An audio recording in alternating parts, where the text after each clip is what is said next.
TDP అధిష్టానానికి తలనొప్పిగా మారింది నేతల తీరు. పల్లా శ్రీనివాసరావుతో ఎమ్మెల్యే అఖిలప్రియ భేటీ అయ్యారు. ఆళ్లగడ్డలో ఇటీవల జరిగినటువంటి ఘటనలు, అందినటువంటి కంప్లైంట్లపై అఖిలప్రియను పార్టీ కార్యాలయానికి పిలిపించింది అధిష్టానం. అహోబిళం దేవాలయం అంశంలో అఖిలప్రియ తీరుపై ఆగ్రహం వ్యక్తం చేస్తోంది అధిష్టానం. ఆలయ వివాదంపై సీఎం చంద్రబాబు తీవ్ర ఆగ్రహంగా ఉన్నారని కూడా పల్లా శ్రీనివాసరావు చెప్పారు. పార్టీ క్రమశిక్షణ దాటితే ఉపేక్షించేది లేదని కూడా వార్నింగ్ ఇచ్చారు. అఖిలప్రియ భర్త జోక్యం ఉండేందుకు వీల్లేదని అధినేత ఆదేశంగా తెలిపారు పల్లా శ్రీనివాసరావు. పార్టీ లైన్ దాటితే బయటకే అంటూ కూడా టీడీపీ అధిష్టానం ఇచ్చినటువంటి అల్టిమేటంతో ఒకంత అఖిలప్రియ పరిస్థితి కూడా అగమ్యగోచరంగా మారింది. అఖిలప్రియ తీరు గత కొన్నాళ్లుగా అధిష్టానానికి తలనొప్పిగా మారుతున్నటువంటి పరిస్థితి అయితే ఉంది. నంద్యాల జిల్లా ఆళ్లగడ్డ నియోజకవర్గంలో జరిగినటువంటి ఘటనలు టీడీపీ అధిష్టానానికి అయితే తలనొప్పిగా మారాయి. ప్రముఖ పుణ్యక్షేత్రం అహోబిళం లక్ష్మీ నరసింహస్వామి ఆలయంలో తలనీలాల టెండర్ సేకరణ వ్యవహారం చుట్టూ తీవ్ర వివాదం చెలరేగింది. ఈ నేపథ్యంలో ఆళ్లగడ్డ ఎమ్మెల్యే భూమా అఖిలప్రియ తీరు, ఆమె అనుచరుల కార్యకలాపాలు పార్టీ అధిష్టానం దృష్టికైతే వచ్చాయి. కంప్లైంట్లు అందడంతో టీడీపీ రాష్ట్ర అధ్యక్షుడు గాజువాక ఎమ్మెల్యే పల్లా శ్రీనివాసరావు ఆమెను పార్టీ కార్యాలయానికి పిలిపించి భేటీ అయినటువంటి పరిస్థితి. అధిష్టానం మీ మీద ఈ స్థాయిలో ఆగ్రహంగా ఉంది అనేటువంటి మాట కూడా పల్లా శ్రీనివాసరావు అఖిలప్రియకైతే చెప్పారు. అహోబిలం ఆలయాల్లో తలనీలాలు, అలాగే ఆ టెండర్ ప్రక్రియకు సంబంధించి గత కొన్ని నెలలుగా వివాదాస్పదంగా అయితే మారింది. ఆలయ పరిపాలన గతంలో టెండర్ రద్దు చేసినట్లు చెప్పినా తాజాగా చెన్నైకి చెందిన కాంట్రాక్టర్కు నామినేటెడ్ పద్ధతిలో హక్కులు ఇచ్చినట్లుగా కూడా ఆరోపణలు వచ్చాయి. టీడీపీ వర్గాలు మాజీ ఈవో పార్థసారథి అక్రమంగా ఆస్తులు తరలిస్తున్నారని, టెండర్ లేకుండా వ్యవహరిస్తున్నారని కూడా ఆరోపించాయి. ఈ నేపథ్యంలో ఎమ్మెల్యే అఖిలప్రియ సోదరుడు జగత్ విఖ్యాత్ రెడ్డి సహా అనుచరులు ఒక వాహనాన్ని అడ్డుకొని పోలీసులకు అప్పగించినట్లుగా కూడా చెప్తున్నారు. వైఎస్ఆర్సీపీ మాజీ ఎమ్మెల్యే గంగుల బ్రిజేంద్రనాథ్ రెడ్డి దీన్ని వేరే కోణంలో తీసుకున్నారు. అఖిలప్రియ, ఆమె కుటుంబం తలనీలాల కాంట్రాక్టులపై కమిషన్లు ఆశించి అడ్డుకుంటున్నారని, చెన్నై కాంట్రాక్టర్కు బెదిరింపు ఫోన్ కాల్స్ వచ్చాయని కూడా ఆరోపించారు. సోషల్ మీడియాలో ఈ ఆడియోలు కూడా వైరల్గా మారినటువంటి పరిస్థితి ఉంది. ఈ ఆరోపణలకు సంబంధించి అఖిలప్రియ దీన్ని తీవ్రంగా తిప్పికొట్టారు. ఆరోపణలు నిరూపిస్తే సీఎం చంద్రబాబు నాయుడు ముందు ఎమ్మెల్యే పదవికి రాజీనామా చేస్తా, రాజకీయాలు వదిలేస్తా, లేకపోతే బహిరంగంగా క్షమాపణ చెప్పాలి అని కూడా సవాళ్ల మీద ప్రతి సవాళ్లు విసిరినటువంటి సిచ్యువేషన్ అయితే ఉంది. ఇరువైపులా అహోబిళం వెళ్ళి చర్చించుకుందామని సవాళ్లు అయితే పెట్టుకున్నారు. పోలీసులు రెండు వైపులా అడ్డుకొని ఉద్రిక్తతనైతే అదుపులోకి తీసుకొని వచ్చారు. ఈ వివాదం కేవలం తలనీలాలకే పరిమితం కాలేదు. గతంలో లడ్డూ ప్రసాదం సరుకుల వాహనాలు అడ్డుకోవడం, ఇతర ఆలయ వ్యవహారాల్లో జోక్యం వంటి ఆరోపణలు కూడా వచ్చాయి. ఆళ్లగడ్డలో భూమా గంగుల కుటుంబాల మధ్య సాంప్రదాయక పోటీ ఇందులో మరోసారి అయితే తలెత్తిందని చెప్పాలి.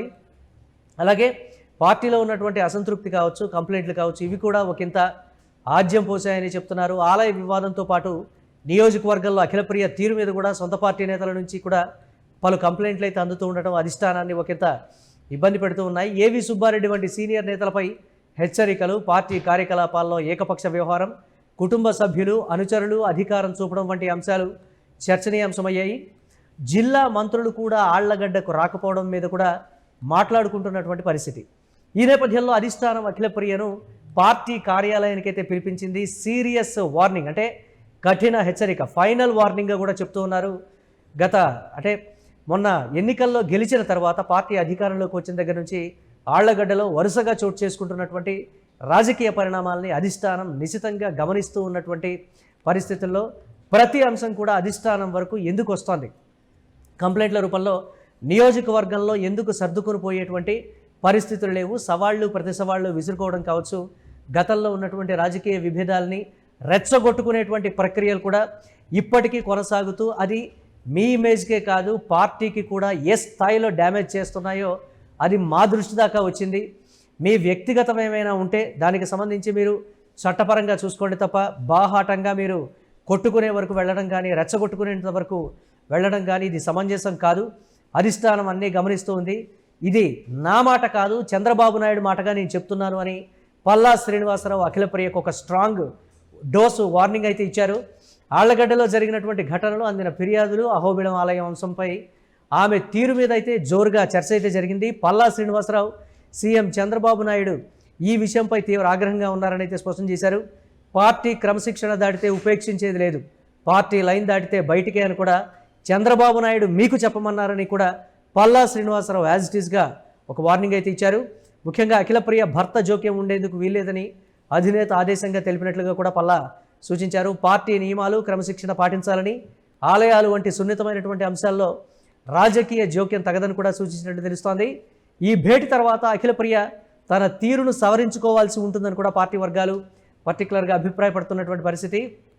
అయితే ఆళ్లగడ్డలో భూమా కుటుంబం చాలా కాలం ప్రభావం అయితే చూపుతోంది. ఇక అఖిలప్రియ తల్లి భూమా శోభానాగిరెడ్డి మరణం తర్వాత ఆమె 2014లో ఎమ్మెల్యేగా ఎన్నికై మంత్రిగా కూడా పనిచేసినటువంటి పరిస్థితి ఉంది. మళ్ళీ 2024లో గెలిచారు. అయితే అధికారంలోకి వచ్చాక నియోజకవర్గాల్లో ఆమె శైలి కొందరికి నచ్చడం లేదనేటువంటి అసంతృప్తి కూడా వ్యక్తమవుతోంది. పార్టీ నేతల పట్ల కూడా ఆమె వ్యవహరిస్తున్నటువంటి తీరు వివాదాస్పదమవడం, పార్టీలో వర్గ విభేదాలు తారాస్థాయికి చేయడం, మరీ ముఖ్యంగా 2024 తర్వాత నుంచి ఆళ్లగడ్డ నియోజకవర్గంలో టీడీపీలో చోటు చేసుకుంటున్నటువంటి వర్గ విభేదాలు, కలిసికట్టుగా వైఎస్ఆర్ కాంగ్రెస్ పార్టీని ఎదుర్కోవాల్సింది పోయి మీరు గ్రూపులుగా విడిపోయి పార్టీని బలహీనపరుస్తున్నారు, ఎవరికి వారే యమునా తీరే అనే విధంగా ఉన్నారు. పార్టీ మీ వల్ల నిర్వీర్యం అయిపోతుంది. పార్టీ లైన్ దాటితే మాత్రం మీరు ఎంతటి వారైనా, మీకు నియోజకవర్గంలో ఎంత బ్యాక్గ్రౌండ్ ఉన్నా, ఓటు బ్యాంక్ ఉన్నా కానీ అధిష్టానం కీలక నిర్ణయం అయితే తీసుకుంటుంది. ఆ నిర్ణయం తీసుకునేంత వరకు కూడా మీరు తీసుకొని రావద్దు. సో మీ తీరు మార్చుకోకపోతే మాత్రం మీపై కఠిన చర్యలు తప్పవు అనేటువంటి మాట అయితే క్లియర్ కట్గా పల్లా శ్రీనివాసరావు చెప్పినట్లుగా కూడా తెలుస్తోంది. చూడాలి అఖిలప్రియ తీరు మార్చుకుంటారా లేదా అనేది. తన భర్త జోక్యం కూడా ప్రతి ప్రభుత్వ కార్యక్రమంలో కావచ్చు, పార్టీకి సంబంధించినటువంటి విషయాల్లో భర్త జోక్యం ఎక్కువ అవడం కూడా దీనికి సంబంధించి నియోజకవర్గంలో ఒక తలనొప్పిగా మారిందనే చెప్పాలి. కీలక నాయకులు, నేతలు అందరూ ఉన్నప్పుడు కూడా అఖిలప్రియ భర్త ముందుండి అందరితో మాట్లాడటం కావచ్చు, కొన్ని విషయాలు చక్కబెట్టడం కావచ్చు, ఇది పార్టీలో ఎవరికి కూడా నచ్చనటువంటి అంశం. కానీ ఇదే జరుగుతోంది అనేటువంటి మాట కూడా వినిపిస్తోంది. చూడాలి పల్లా శ్రీనివాసరావు ఇచ్చినటువంటి స్ట్రాంగ్ వార్నింగ్తోనైనా సరే ఆళ్లగడ్డ నియోజకవర్గంలో వర్గ విభేదాలు పోయి దీనికి సంబంధించి పార్టీకి కష్టపడి పనిచేస్తారో లేదో అనేది.